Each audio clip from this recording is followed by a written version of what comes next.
బాడీలో ఫ్యాట్ ఎలా మెటబలైజ్ అయ్యి బ్రేక్ డౌన్ అవుతుంది, ఈరోజు దీని గురించి తెలుసుకుందాం. సో నేను చాలా సింపుల్ లాంగ్వేజ్లో చెప్పాలనుకుంటున్నాను, అందరికీ అర్థమయ్యేలాగా. సో మన బాడీలో స్టోర్ అయి ఉన్న ఫ్యాట్, ఎపిథీలియల్ సెల్ పైన స్టోర్ అయి ఉన్న ఫ్యాట్ 3 టైప్స్గా బ్రేక్ డౌన్ అవుతుంది.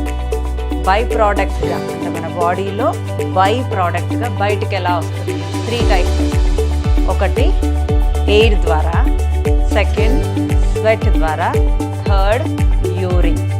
సో ఫ్యాట్ అనేది స్వెట్ ద్వారా, యూరిన్ ద్వారా, కార్బన్ డైఆక్సైడ్ అంటే బ్రీత్ అవుట్ ద్వారా మనకి బయటకు రిలీజ్ అవుతుంది. ఎక్కువ శాతం చాలామంది అనుకునేది ఏంటంటే మనం ఎంత స్వెట్ మన బాడీలో నుంచి బయటకు వస్తే అంత ఎక్కువ ఫ్యాట్ వెళ్ళిపోతుంది అనే మిత్తులో ఉంటుంది. But it's wrong. 70%, 60 to 70% of fat అనేది బ్రీత్ అవుట్, కార్బన్ డైఆక్సైడ్ ద్వారా బయటకు వస్తుంది.